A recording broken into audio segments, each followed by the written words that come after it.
Hello, Professor. Welcome back to the show. Thank you.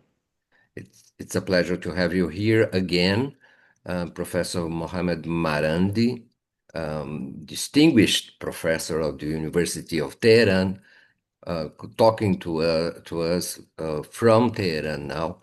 Professor, guide us to this complex process, very hard to decipher in this moment. Tell us, the blockade from Iran is back on top of the U.S. blockade. Um, what's going on, and what's your expectations? So what happened was that after the United States and the Israeli regime launched their war against Iran with the help of regional countries like the Emirates, Qatar, Saudi Arabia, Kuwait, and Bahrain, which are US proxies, and Jordan, um, the Iranians retaliated by striking at the Israeli regime, striking at American assets, and striking at some of the assets of these countries that were helping the United States. Also, Iran closed the Strait of Hormuz to many of these ships because these ships were from countries that were helping the United States: Kuwait, Saudi Arabia, Bahrain, Qatar, the Emirates. And so fewer ships were coming and going through the Strait of Hormuz, mostly Iranian ships, some Iraqi, and a few ships and belonging to friendly countries like China, those who are helping the war against Iran, Russia. So after 40 days where the Americans fail in overthrowing Iran, and after much damage is done to the global economy because oil and LNG and fertilizers are not leaving the Persian Gulf, the Americans and Iranians agreed to a ceasefire. And part of the ceasefire is for the Israeli regime to stop killing people in Lebanon, to stop the slaughter in Lebanon. Netanyahu, in response, when the ceasefire is announced, he starts bombing cities and killing women and children, large numbers, the evil madman that he is. And this destroys the ceasefire. The Iranians say, okay, because there's supposed to be a ceasefire, which includes everywhere, including Lebanon, and Iran is supposed to allow some of those ships that are linked to countries that help the United States, Kuwait, the Emirates, Saudi Arabia, Bahrain, and Qatar, to leave the Strait of Hormuz. So Iran is supposed to open up the Strait of Hormuz for more ships, and the Americans and the Israelis are supposed to stop killing people. So Israel continues to murder people, and Iran says, okay, we're not going to allow those extra ships to leave. When that happens, the Americans, instead of forcing the Israeli regime to stop killing in Lebanon, they put a blockade on Iranian ports. They put their own blockade on the Persian Gulf, but also Iranian ports. First it's the Persian Gulf, then they say Iranian ports. Finally, the Israeli regime is forced to accept the ceasefire. After 10 days of killing women and children, because the global economic situation is every day, America's putting pressure on them and also threatening them to fire missiles at Israel. So when the Israeli regime accepted the ceasefire, Iran said they'll open up the Strait of Hormuz for these extra ships to take oil and LNG and fertilizers. Then Trump says that, okay, Iran is going to open up the Strait of Hormuz, but we are not going to stop blocking Iranian ports, which is a ceasefire violation. So then Iran says, okay, if you're going to blockade our ports, if you're not going to remove the blockade, then no more ships leave the Persian Gulf. That is what is happening right now. So basically, Trump and Netanyahu have started a world economic crisis. After the ceasefire, Netanyahu continues to make the world economic crisis worse.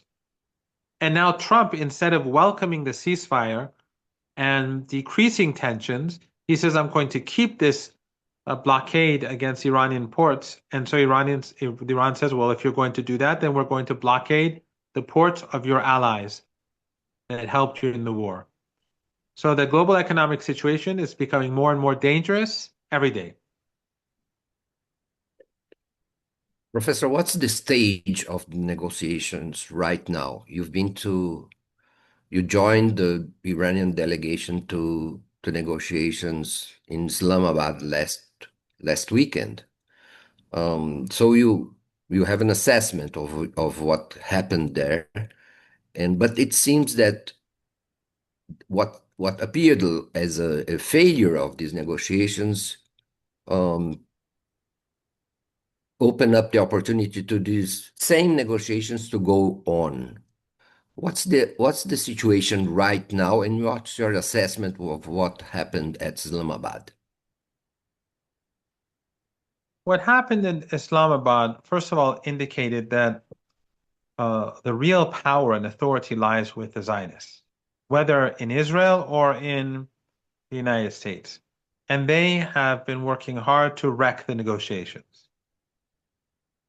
So when Iran went to Islamabad, first we saw a opinion piece in the Washington Post that said, and the Washington Post is very close to the CIA and the deep state, that said that the Iranian negotiators should be murdered. So the Washington Post is telling the world and the US government that you should murder the Iranian negotiators. This is how the situation is now in the United States, that the media and the government are competing to commit war crimes and crimes against humanity. So when we were there, we knew that on the way back to Iran, there was a good chance of us being killed. But to the credit of everyone, all the men and women who were on the flight, they all came back on the same flight. But at the negotiating table, the problem was that the US Vice President Vance, he did not have authority.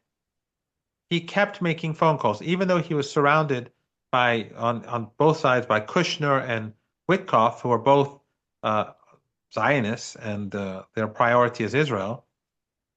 He had to keep making phone calls, including to Netanyahu. And Netanyahu himself said that Vance, J.D. Vance, reported to him, which is a very interesting thing to say. The Israeli Netanyahu is saying that the U.S. Vice President reports to him. And he also said other leaders in the United States report to him every day. So it seems like Netanyahu is the president of the United States. Anyway, Vance kept making phone calls. The Iranians never made phone calls. They were making their own decisions. They had the authority. The head of the delegation had spoken to Ayatollah Khamenei, and they agreed upon the framework of negotiations, and he went and negotiated. But Vance kept having to make these phone calls. So he did not have the authority to make a decision. And therefore, the negotiations did not lead to any meaningful results. And near the end, the United States shifted its stance and its attitude, and they walked away. So we are where we are right now. And I think we're very close to another war. It's not clear if there will be more talks in Islamabad, but the Americans are preparing to attack us again and to slaughter more Iranians. And they've increased their forces. And Iran is also preparing to defend itself too. Tell me, is it a fair conclusion to say that negotiations are over? What's the status right now? It's unclear. I don't know. No decision has yet been made for further negotiations because the United States is making demands because of Israel, I mean, the Americans, if it wasn't for Israel, we wouldn't be in this situation. But Israel is forcing the Americans to make demands that are unacceptable. The Israelis want the Americans to force Iran to give up its sovereignty. That's not going to happen, ever. Iran is a revolutionary country. It is independent. It's for the Iranian people, its sovereignty is very important, and it's not going to accept submitting its sovereignty to the United States. And we saw in the war, the 40-day war, that shocked the world. I think across the world, people were shocked to see that Iran was able to defeat the United States and the Israeli regime and their regional proxies. Of course, in Iran, we weren't surprised. But outside of Iran, everyone seemed to be very surprised. So Iran went to war because it was unwilling to accept humiliation. That is not our culture. That is not in our religion. That is not part of the political equation for ordinary Iranians. It's just not thinkable. But that is what the Israeli regime is forcing the Americans to pursue. And so because of that, negotiations have not reached any fruit. Now, whether the United States is willing to back down and use an off-ramp or not is unclear. But the Iranians are preparing for war. They believe the United States will carry out another surprise attack or try to carry out another surprise attack against Iran. What would you say was the main factor for yesterday's decisions by Tehran, by Iran? You would say the American blockade of the Gulf, or if you may say so, or the continuation of the conflicts in Lebanon? No, the Israeli regime, Netanyahu, who has murdered many Lebanese citizens in the last few weeks, he was forced to accept the ceasefire after delaying for 10 days. So for 10 days, when he delayed, the Iranians said, we're not going to allow extra ships to leave, ships coming from the countries that were helping the United States. When Netanyahu finally was forced to accept the ceasefire a couple of days ago, the Iranians opened the Strait of Hormuz as a part of the agreement with the United States, as a part of the ceasefire. When the Israeli regime accepted to stop killing people, the Iranians said, okay, now we can implement the ceasefire. And Iran did. But then Trump said, I'm still going to block Iranian ports. And so Iran soon afterwards, after a few hours, said, okay, if Trump is going to blockade the Iranian ports, that is a violation of the ceasefire, so we're not going to implement the ceasefire. And again, the Iranians shut the Strait of Hormuz to those ships. And it seems that the Iranian side asserted that power over the Gulf with bombing two ships. Is it correct?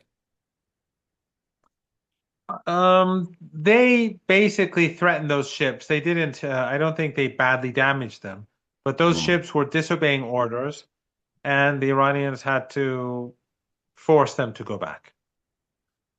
That was an important show of power over turning back the whole negotiations. Yes. The Iranians have full control of the Strait of Hormuz. Contrary to what the Americans keep saying, that they've destroyed our Air Force, that they've destroyed our Navy, that they've destroyed our missiles, that they've destroyed our drones, that they've destroyed everything. Yeah, all that is nonsense. That's just Trump trash talking, or Trump just talking nonsense. If the Americans had won the war, the Strait of Hormuz would be controlled by the Americans. Are the negotiations now being done directly with the U.S. or only by a third party? No, the Iranians and the Americans have had no direct negotiations over the past few 2 months. Only during that day in Islamabad did we have direct negotiations. Only when I was with the delegation, I was in Islamabad. Only on that day were there direct negotiations. Before that, after that, now all of the negotiations, all of them, everything that is happening is negotiations with third parties and messages, nothing more. Professor, how would you were there, you saw stuff. How would you define the atmosphere in this meeting between the two delegations? Can you give us details? I was not in the meeting room. I was there and helping with the media, and I must say that in Pakistan, everyone loves Iran. Everyone admires Iran. Everyone supports Iran. They see Iran as heroic, and they saw the 40-day war as a miracle. And the Iranians were treated as heroes by everyone, by the journalists, by the drivers, by the hotel staff, by people on the streets. It was truly amazing. But from what I hear from friends and colleagues, that at the negotiating table they had detailed discussions, and that on some issues they did come to understandings. But the key issues, they could not bridge the gap because the American side did not have the authority to do so.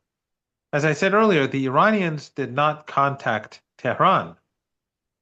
They knew what it was that they were doing. They knew what was possible to do. But for the US Vice President, he obviously did not have authority. He was constantly making phone calls, and ultimately he walked away. I was wondering how was the feelings, I mean, between especially the Iranians meeting the representatives of this American regime about after these aggressions and the killing of important uh, people of the, top tier of the Iranian leadership, including the supreme leader, and also after killing thousands of people, Iranian people, including children, um, all kinds of people. Elementary school, at the elementary school, 168 little girls were murdered in one attack on the first day. Mhm. I And they imagine never how apologized. They never even never, admitted that they did it. No. even after doing some kind of investigation that they didn't clarified after that. What No. the findings of this investigation are not public yet so far. They did it on purpose. They did it on purpose. It's Remember, unbelievable. this was when they murdered the girls on the first day. These were the first attacks. The Yes. first targets are always very carefully chosen. They are very carefully vetted. They're not like suddenly decided upon during a war. This was the first day. They had months to choose the first targets. And this school was there for many years. It was on all Iranian apps. It was on American apps. It was on all the maps. It was clear. What the Americans did was they targeted this school because many of these little girls were the daughters of military officers. So they wanted to teach the Iranian officers a lesson. Unbelievable. I didn't know that. It's unbelievable, Professor. So I imagine how hard was to this delegation to face these people from the American regime face to face, personally, and I was wondering about the coldness that was in that meeting. Let me ask you now about the situation right now. You mentioned that it's very important, the information you gave, that your evaluation, I don't know how of other people, is that the war will go on. Is it going to be, tell us about what's the expectation? A new war, an escalation of the old war? What's going to change if the war goes on? What does it mean for you and for the Iranians? The belief is, and my belief is that the chances of war are high. I'm not saying that it will necessarily happen, but I think that things are looking, uh, things are, things look as if we are moving towards war, and the Americans want to launch another surprise attack against the Iranian people. I think probably the Americans will be very brutal. They will target infrastructure. They will not succeed, and Iran will have to retaliate. Iran will strike back. It will strike back at American assets. It will strike back at these Persian Gulf regimes, because without them, the Americans cannot wage war. Without Kuwait, Bahrain, Qatar, the Emirates, and Saudi Arabia, this war is not possible. This war is only possible with their support, because they're using their airspace, their land, their shores. They're part of this war. So I think it will be a very destructive war. And I think that it will lead, if there's war, I think we will have, I think global economic depression, not recession, depression will become inevitable. Do you believe in a ground incursion, ground war? I think that if there is a war, and I'm not saying I know this, and I'm not saying it's going to happen, but I think it's quite possible. If there is a war, which is quite possible in my opinion, that then there will probably be a ground assault. What's your assessment of the outcome of this ground assault? I think that the Americans will be defeated. I think the Iranians will allow them to take some areas, and then they will start bombing them and striking them and giving casualties. Meanwhile, the Iranians will continue to prevent oil from countries that have helped the United States from leaving the Strait of Hormuz. And the targets on the other side of the Persian Gulf in these countries will be struck. It is only going to make the situation, many people will die, but it's also going to make the global economic situation worse. Instead of if Trump was smart, what he would have done would be to end the blockade, and then Iran would have opened up the Strait of Hormuz, and the economic situation would be less Damage. less catastrophic. Mhm. But now that the Strait of Hormuz is completely shut, I think every hour that goes by, the global crisis is growing. I think people really don't know how bad things are going to get. People think that that this is just about gasoline becoming a bit more expensive, and some goods are going to become more expensive too. This is going to be very bad news. It's going to be much more than this. Why didn't Trump took that path? Zionists. The Zionists are the ones in charge. Remember, at the beginning of the war, Joe Kent resigned. He was Trump's chief counterintelligence officer. He resigned, and he had access to all the intelligence. He said that Iran was not a threat to the United States and that Iran was not pursuing a nuclear weapon. He said this war was about the Israeli lobby and the Israeli regime. So the Americans are doing what the Israelis want them to do. The Israeli regime is in charge.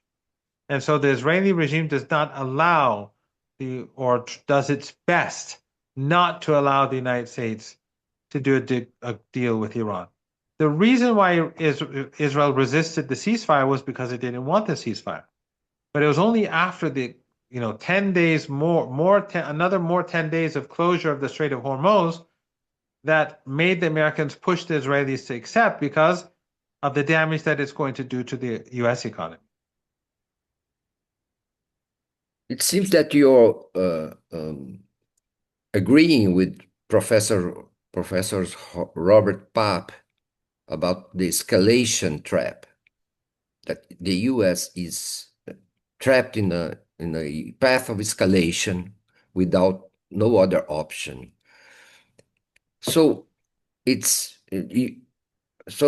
inevitable, this growing up of the conflict. Do you think Americans will only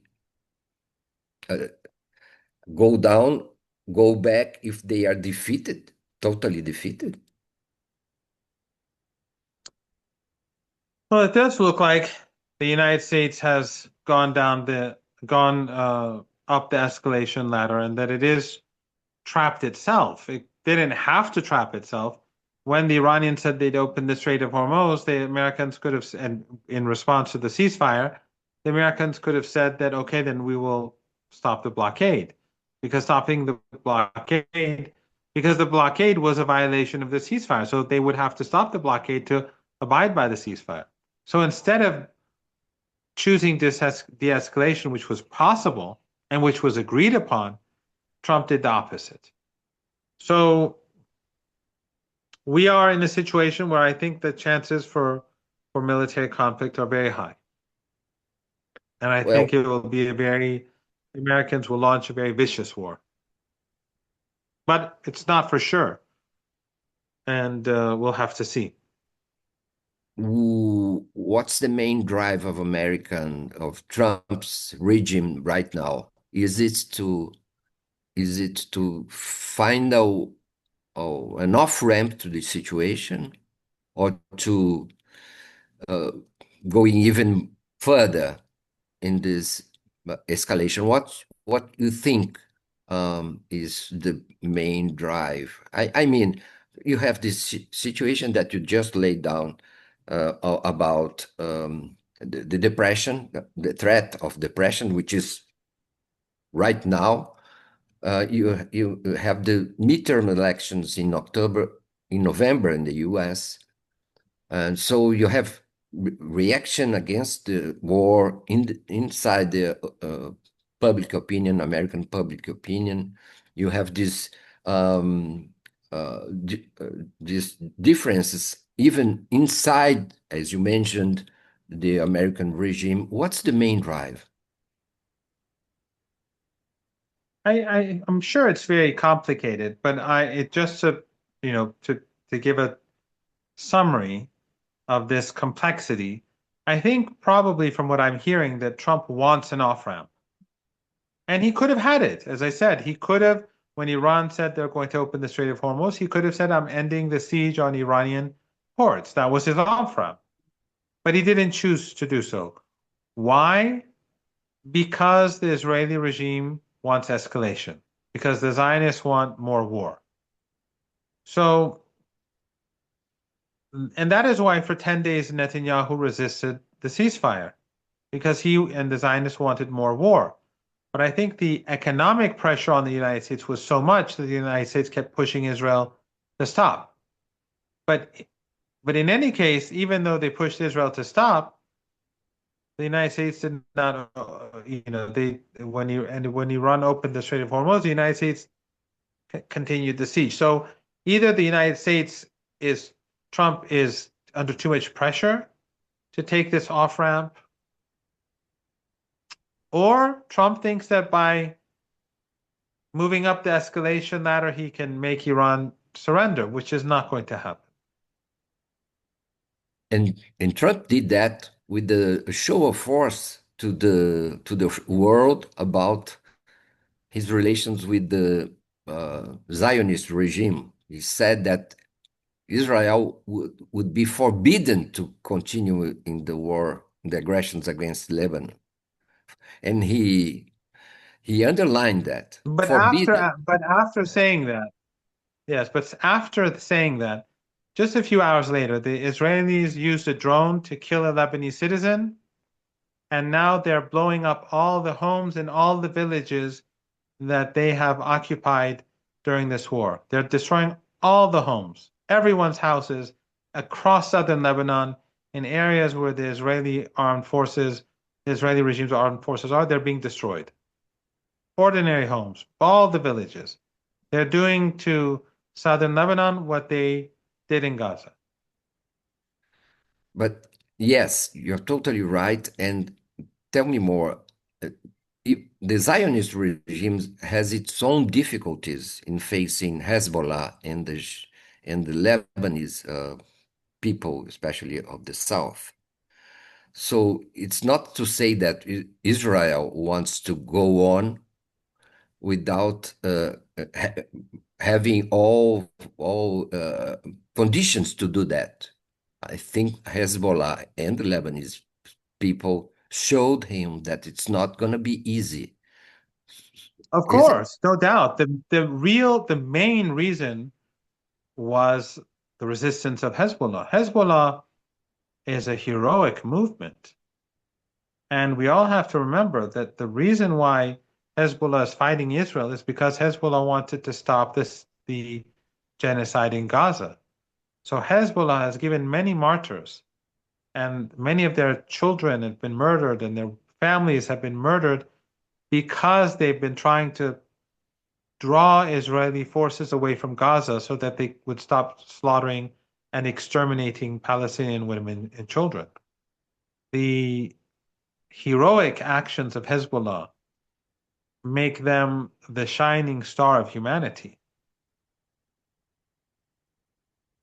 That's a good definition, Professor. No, and it comes as a surprise, isn't it? It comes in the, how can I say, as a counterforce to conventional so-called wisdom about the state of Hezbollah. Aren't you? Maybe you're not, but most of the journalists in the world are surprised by the resurgence of Hezbollah with all that vigor, isn't it?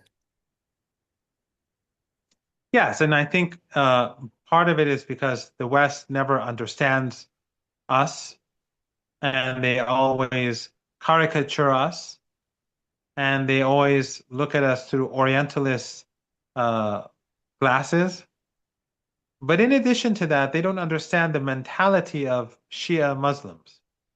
The Shia Muslims are very, very influenced by the idea of opposing oppressors, and by supporting the oppressed, and by resistance and being steadfast against the oppressors.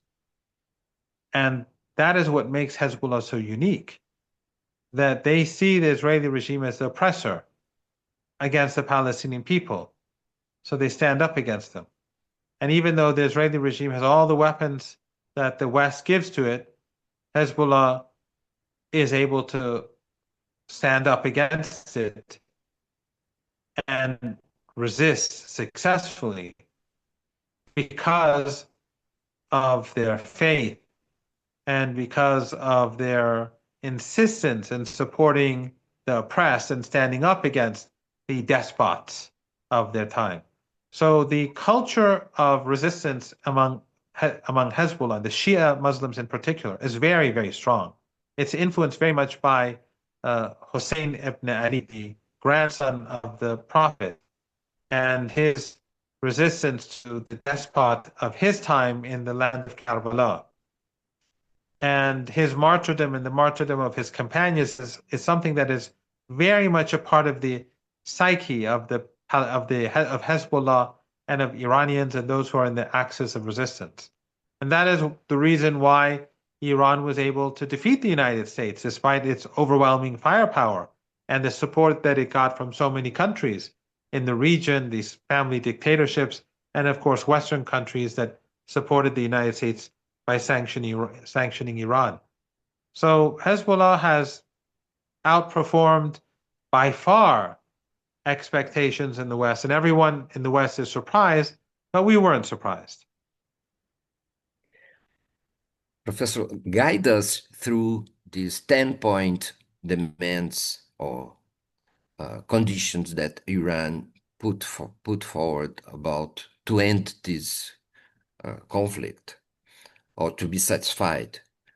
There's the theme of the enrichment of uranium. There's the theme of ending the aggression against the Lebanese people. There's the theme of reparations. There's the theme of the ending of sanctions. There's many things.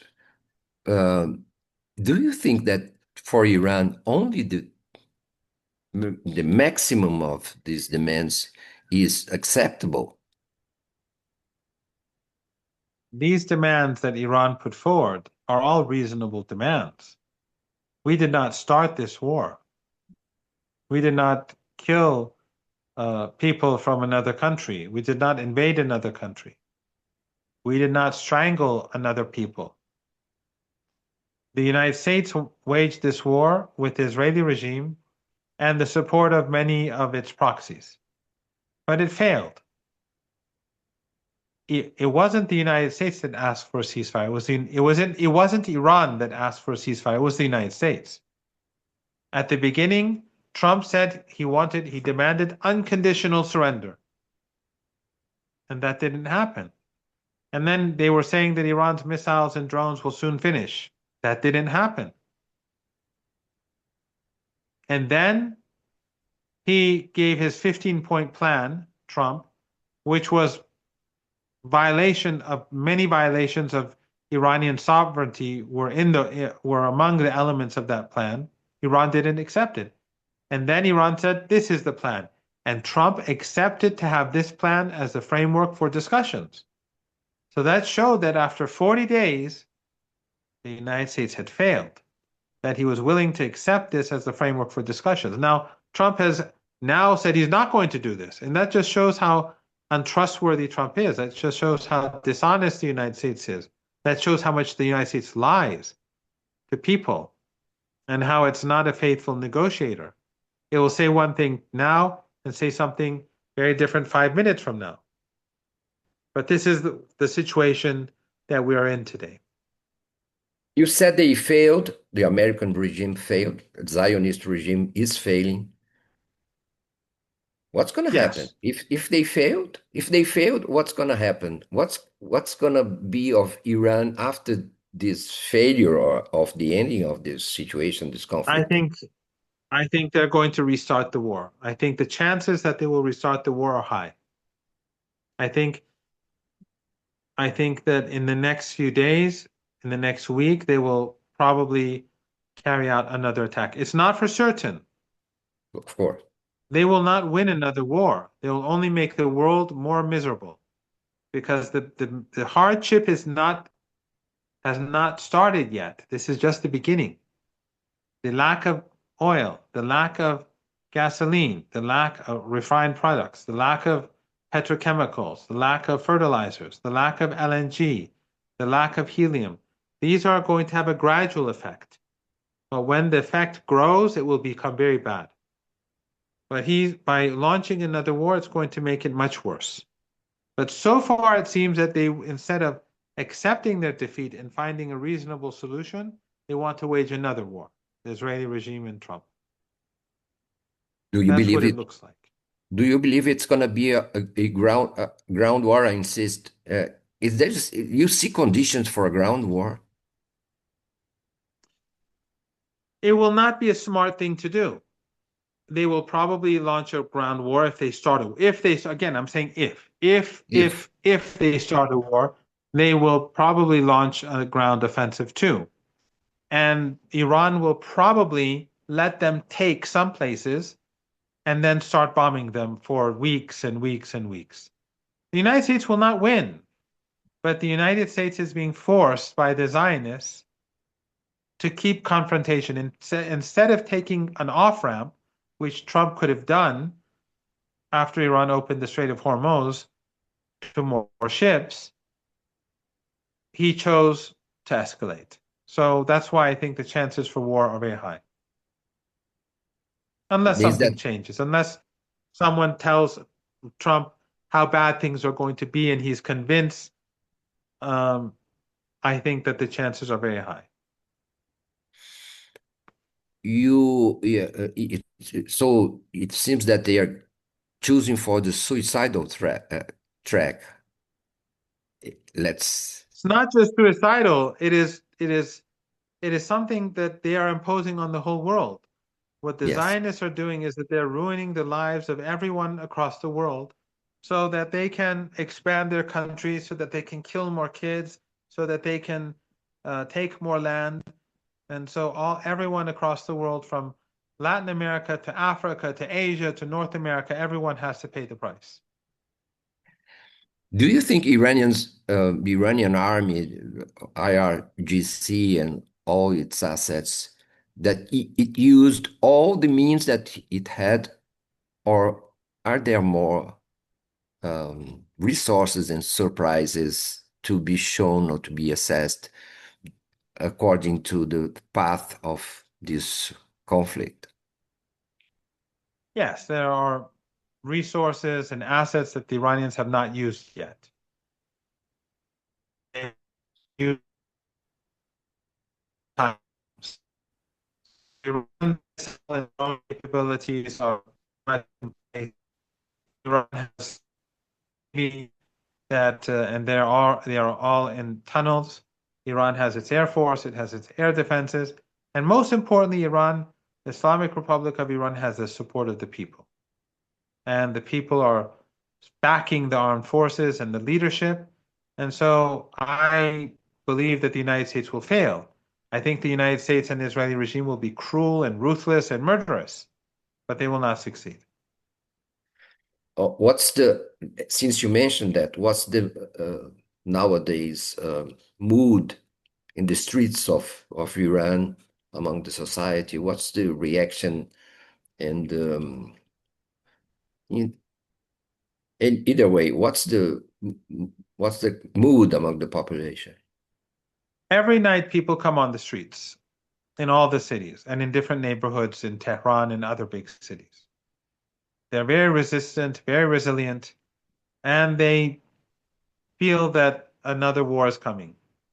So, but they are calling on the government, the state, the leadership, the armed forces to remain resistant. You probably have seen images of these gatherings. They happen every night in every city. It's very amazing that for 50 days, people are coming to the streets every night. It's very time consuming.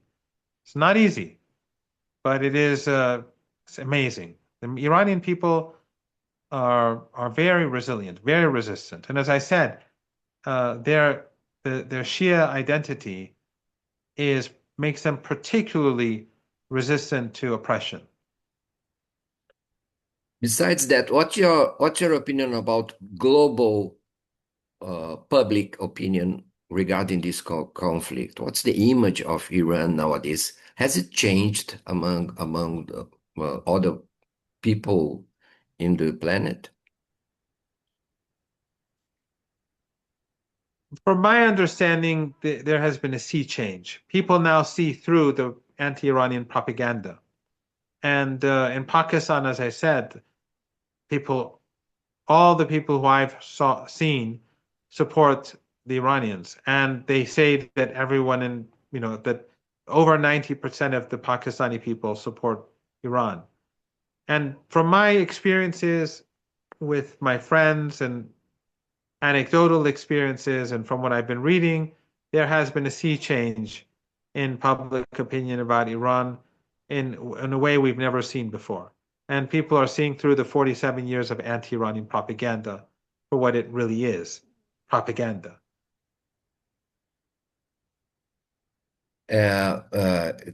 Tell me more about this. You think that what provided that That's, as you define, a sea change. It's something totally unpredictable before this war. And what's the lessons that the planet should, I mean, the planet or the other peoples or other nations should learn from this Iranian experience and reaction to this aggression? I think what a lot of people are saying is that for 47 years, we've been hearing how bad Iran is, how evil it is, how it violates human rights, how it supports terrorism, how it wants to blow up the world with nuclear bombs, how it is anti-woman, and so on and so forth. Yeah. And now people are saying that this country, which is so bad, is the only country in the world that is trying to stop the genocide. And all the countries that pretend that they are good and civilized in the West and who have been saying Iran is bad and producing all this propaganda, they support the genocide. So how can the bad country, who we're told is very bad, and we've been hearing all sorts of bad things about it, be the only country that is opposing the genocide, and all the good countries that have been telling us how civilized they are, they're supporting the genocide? And the fact that Iran is now being attacked by the United States for supporting the Palestinian people, and they want to destroy the country, and they threaten to wipe out the civilization, yet Iranians still say we will not give up and will continue to support the Palestinian people, that has changed the views of many people across the world. Many people are starting to read about Iran and study Iran, and not from Western sources, because Western sources are usually no good. But there is a very big sea change. The West has removed the mask. They've removed the mask, and people across the world are seeing the West for what it really is. The West is now behaving, and especially the US empire, is now behaving more like the empires of the 18th and 19th century. There's no more mask of human rights and international law. It's about brutality, force, control. And we saw that at Davos when the US Secretary of State spoke and praised empire, 500 years of empire, and criticized the decolonization after the Second World War, and said we must revive the empire. And all the European diplomats who were in the hall at that time when he gave his speech this year in Davos, they were all applauding. Yes, not to mention the actions of the Treasury Secretary of the U.S. that tried and managed somewhat to destabilize the Iranian currency at the beginning of the year, which provided the And conditions for then we this. saw that Trump, yes, and then we just saw recently Trump admitted to Iran. So At what this, Iran was saying from the very beginning was true, that these were not peaceful protesters. These were terrorists, and that they were being armed, and that they were killing people. But something that yes, Western media was saying is not true. Trump himself, a couple of weeks ago, admitted this on television. yes, to Fox News, U.S. Yes, you're right. Yes, that's right. And but that was connected to an economic action That's against right. against the currency. It And was a conspiracy that began with the attack on the currency and then creating riots and using weapons to kill to kill police officers, to kill people, to destroy ambulances, to destroy buses, to destroy fire engines, and to prepare the grounds for this war. we're heading to the end of our so nice conversation. I want to talk to you just about a new situation, the future. Of course, there's a new order coming. It's not there yet, but it's appearing on the horizon. In this new order, uh, I imagine Iranian will have another status at Persian Gulf, um, the Middle East, and will have another power a normal power for a country like Iran. Yes, that implies a lot, though.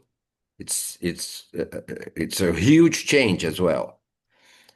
What's going to be of the Persian Gulf and of Israel after that?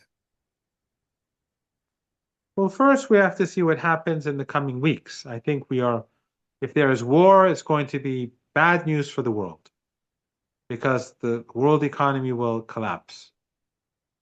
And we will be living in much more difficult times, thanks to the Zionists and Trump. But in any case, I think that the United States is permanently weakened. It is already permanently weakened, and it will become weaker in the future. And Zionism is also weakened because the world now hates Israel. And with the destruction that it's causing to the global economy, they're going to hate it even more. So Israel and the United States will be weakened, but this will come at a great cost to people across the region and across the world. Yeah, I believe Iran is already being searched for some political interests and nations that want to connect with Iran. There's a very good book in English called Going to Tehran, written by two former officials in the White House, Flint Leverett and Hillary Mann Leverett. It's a very good book. When they left the White House, they wrote this book, and they're both academics. And their views on Iran changed. And their book was criticized by everyone in Washington. They all chose to support the Zionist path. But if the analysts and the experts and the policymakers had read this book and had listened to them, we wouldn't be where we are today. In the book, they deal a lot about many of the myths about Iran, the history of the Iran-US relationship, and they give a path forward. It is a very good book. I think it's very much worth reading for everyone. Going to Tehran. Yes. That's right. Last question. What lessons can Latin American take from this situation? We saw that aggression against Iran was, how can I say, to an emboldened invasion and abduction of Venezuela and its president.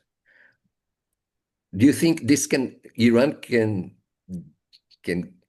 make this contribution to the Latin American, reversing that signs that appeared from this invasion in Venezuela?